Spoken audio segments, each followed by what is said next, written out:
Like and subscribe for more educational content.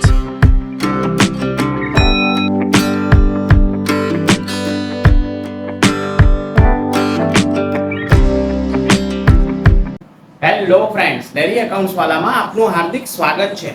મિત્રો, નવરાત્રીમાં ગરબા કેવા ચાલી રહ્યા છે? બહુ જ સરસ। હા, ગુજરાતમાં તો ગરબા એટલે આપણો જીવ છે। હવે મિત્રો, આપણે આજે નાણાકીય પત્રકોનું વિશ્લેષણ નામનું ચેપ્ટર કરવા જઈ રહ્યા છે।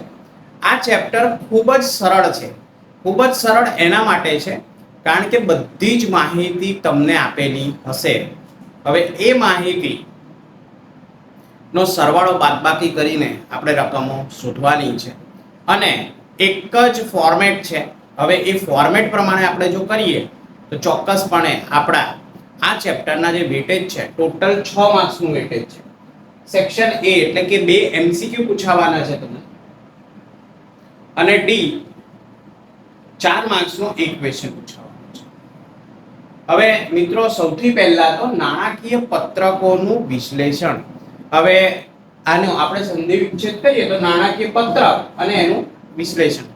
તો મિત્રો, નાણાકીય પત્રક એટલે વેપાર ખાતું, નફા નુકસાન ખાતું અને પાકું સર્વે। આને જ આપણે નાણાકીય પત્રક કહીએ છીએ।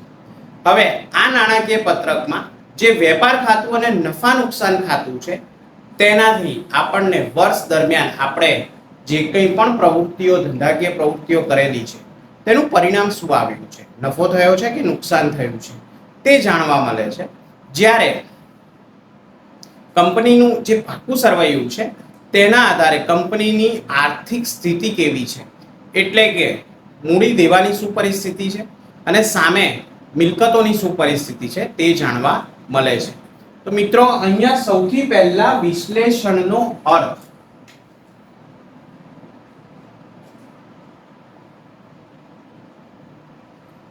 તો મિત્રો, વિશ્લેષણ એટલે જે પણ નાણાકીય પત્રકો આપ્યા છે તેની માહિતી અથવા તો તેના જે પરિણામો છે તેનું અર્થઘટન કરવું, તેનું જ નામ વિશ્લેષણ।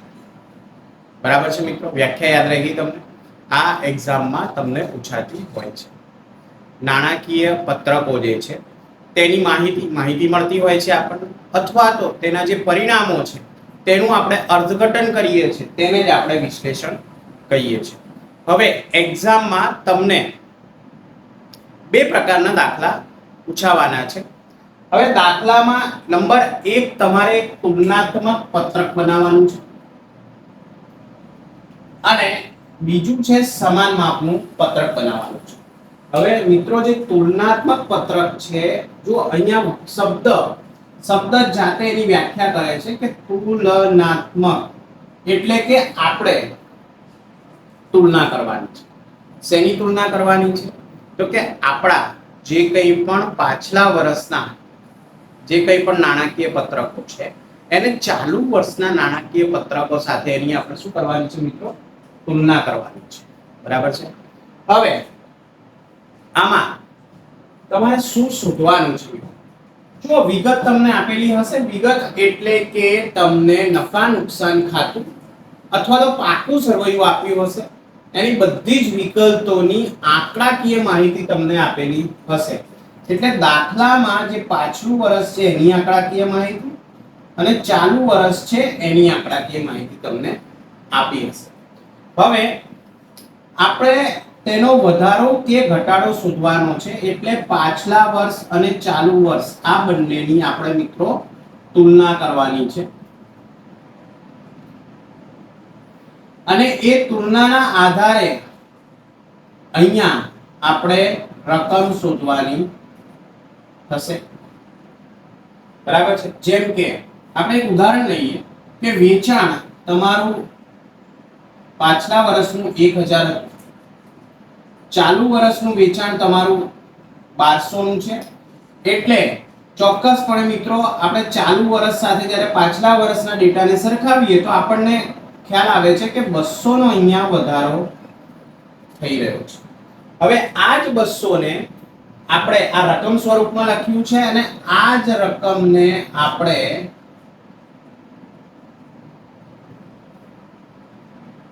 પર્સન્ટેજના ફોર્મમાં અહીંયા લખવાનું છે. બરાબર છે. હવે પર્સન્ટેજના ફોર્મમાં આપણે શોધવા માટે મિત્રો બહુ જ સહેલું છે કે આ જે 200 છે એને આપણે જે પાછલું વર્ષ છે એને આપણે આધાર વર્ષ પણ કહીએ છીએ એની સાથે આપણે કમ્પેર કરવાનું છે અને એનો જવાબ મિત્રો આપણે શોધવાનો છે.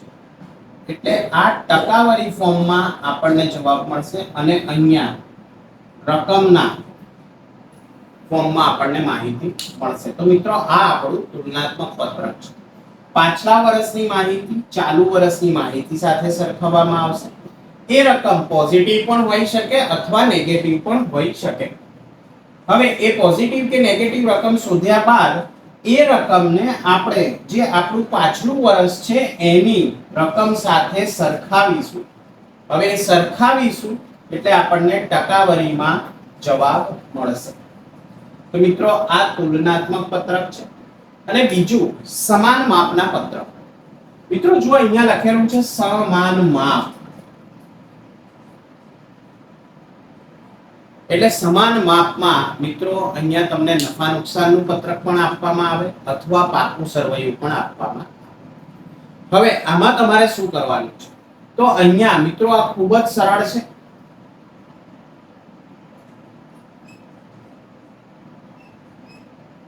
અહીંયા જે વેચાણની રકમ છે એને આપણે 100% ધારવાની છે અને નફા નુકસાન ખાતાની બધી જ રકમો, મિત્રો હું કહી રહ્યો છું નફા નુકસાન ખાતાની જેટલી પણ વિગતો આવતી હોય એ બધી જ વિગતને આપણે પાછલા વર્ષની વિગતને પાછલા વર્ષ સાથે અને ચાલુ વર્ષની વિગતને ચાલુ વર્ષ સાથે સરખાવવાની છે. મિત્રો આનાથી વિશેષ કંઈ છે નહીં. દાખલા તરીકે અહીંયા તમને મિત્રો ખરીદી કદાચ 500 અને અહીંયા 750 આપી હોય તો તમારે આ જે 500 ની રકમ છે એને 1000 સાથે સરખાવવાની છે. એટલે 500 ભાગ્યા 1000 ગુણ્યા 100 કરશો એટલે તમને અહીંયા 50% જવાબ મળશે.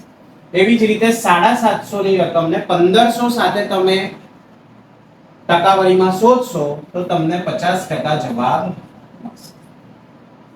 હવે મિત્રો અહીંયા કદાચ તમારા વહીવટી ખર્ચા 250 રૂપિયા હોય, બરાબર છે, અને આ રકમ કદાચ 375 હોય તો આ 250 ની જે રકમ છે એને 1000 સાથે આપણે સરખાવવાની છે એટલે આપણને જવાબ 25% મળશે. અને 375 ની રકમ છે એને પણ 1500 સાથે સરખાવવાની છે એટલે અહીંયા પણ આપણને 25% રકમ મળશે. ટૂંકમાં વેચાણને 100% ધારવાનું છે અને બાકીની જેટલી પણ માહિતી છે એ બધાને આપણે વેચાણ સાથે સરખામણી કરવાની છે. તો મિત્રો આ આપણું બેઝિક્સ છે. આનાથી વિશેષ આ ચેપ્ટરમાં કંઈ છે નહીં. જે દાખલાઓ છે એ ખૂબ જ સરળ છે. આપણે સમજીને અને દાખલાઓ ગણીશું. હવે મિત્રો આપણે શરૂઆત કરીએ સ્વાધ્યાય નંબર 1 જે તમને અહીંયા સ્ક્રીન પર આપેલું છે એના જવાબો આપણે જોતા જઈએ.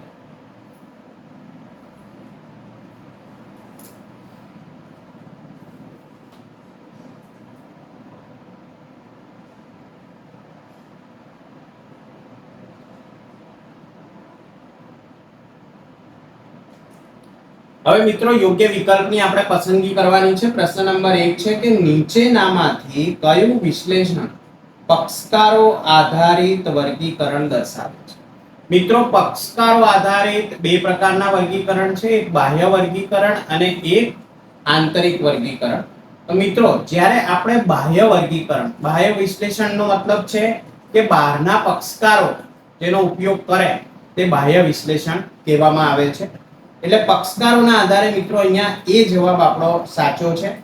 બાહ્ય વિશ્લેષણ, આડું વિશ્લેષણ, ટૂંકા ગાળાનું વિશ્લેષણ અને ઊભું વિશ્લેષણ. હવે બીજું છે કે સામાન્ય રીતે નાણાકીય પત્રકોના વિશ્લેષણમાં કેટલી બાબતોનું વિશ્લેષણ કરવામાં આવે છે? મિત્રો અહીંયા કુલ આપણે જવાબ આપ્યો છે A option 1, B option 2, C option 3 અને D ઓપ્શન 4. એટલે કે 4 બાબતોનો સમાવેશ કરવામાં આવતો હોય છે. હવે મિલકતોના ઉપયોગ અંગેની માહિતી ખાલી જગ્યાનું વિશ્લેષણ તમને આપે છે. હવે મિત્રો તમને ખ્યાલ છે કે મિલકતોના ઉપયોગ જે આપણે કર્યો છે તો ચોક્કસપણે એનો આપણે કાર્યક્ષમતા બરાબર છે કે કેટલી કાર્યક્ષમતાથી ઉપયોગ કર્યો છે તે આપણને દર્શાવશે. હવે જે નાણાકીય પત્રકોનું વિશ્લેષણ છે એ ફક્ત પરિણામો રજૂ કરે છે, ઐતિહાસિક માહિતી પૂરી પાડે છે, અર્થઘટન કરે છે કે આવેલ એક પણ નહીં? તો મિત્રો અહીંયા જવાબ આપણો છે અર્થઘટન કરે છે. હવે પાંચમો સવાલ છે કે એક કંપનીના ચાલુ વર્ષના ખર્ચાઓ રૂપિયા 6 લાખ છે અને તેમાં પાછલા વર્ષની સરખામણીમાં 20% નો વધારો થયો હોય તો પાછલા વર્ષના ખર્ચા કેટલા હશે? મિત્રો જો આપણે એવું ધારીએ કે પાછલા વર્ષમાં રકમ 100 હતી, ચાલુ વર્ષમાં વધારો થયો છે મિત્રો 20% નો વધારો થયો છે એટલે હવે રકમ કેટલી થઈ ગઈ છે મિત્રો 120. હવે 120 એ જો રકમ 6 લાખ હોય બરાબર છે તો પાછલા વર્ષની રકમ મિત્રો તમને ખ્યાલ છે 100 એ કેટલા? બહુ સહેલું છે 100 ગુણ્યા 6 લાખ અને ભાગ્યા 120 કરશો એટલે મિત્રો તમને 5 લાખ રૂપિયા જવાબ મળશે. એટલે કે અહીંયા ઓપ્શન બી આપણો સાચો છે. મિત્રો આ આપણું એમસીક્યુ પોર્શન કમ્પ્લીટ થયું છે. હવે આપણે એક વાક્યમાં જવાબ જોઈ લઈએ. આ એક વાક્યમાં જવાબ છે એ તમને માર્ચ 2021 માં અને 23 માં પ્રશ્ન નંબર 2 માં પ્રશ્ન નંબર 1 નાણાકીય વિશ્લેષણ એટલે શું એવું પૂછવામાં આવ્યું છે.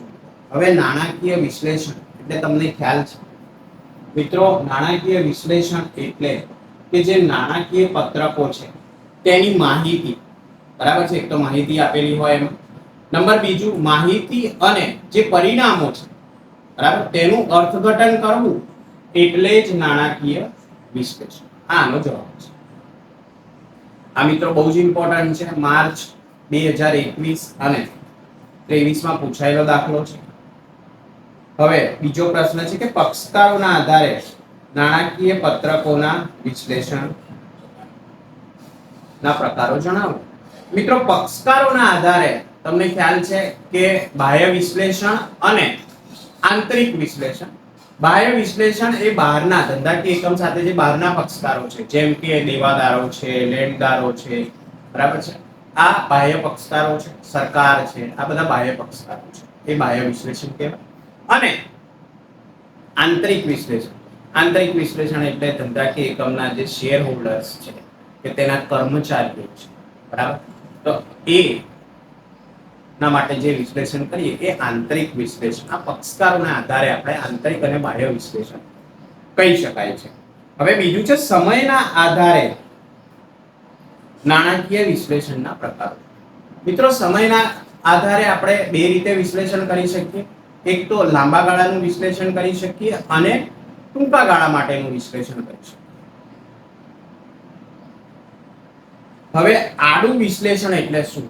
મિત્રો જ્યારે આપણે લાંબા પરિણામો એટલે કે દીર્ઘકાલીન લાંબા ગાળાના પરિણામો વિશે આપણે જ્યારે તુલના કરતા હોય ત્યારે એને આડું વિશ્લેષણ કહેવામાં આવે છે. મિત્રો જ્યારે આપણે આ પાછલા વર્ષની માહિતી ચાલુ વર્ષની આમ આડી રીતે જ્યારે એનું વિશ્લેષણ કરવામાં આવે છે તો તેને આપણે આડું વિશ્લેષણ કહીએ છીએ. આ લાંબા ગાળા માટેનું વિશ્લેષણ છે. અને પાંચમો આ બહુ જ ઇમ્પોર્ટન્ટ પ્રશ્ન છે મિત્રો, કારણ કે 2023 માં પૂછાયેલો છે તમને. હવે ઊભું વિશ્લેષણ એટલે શું?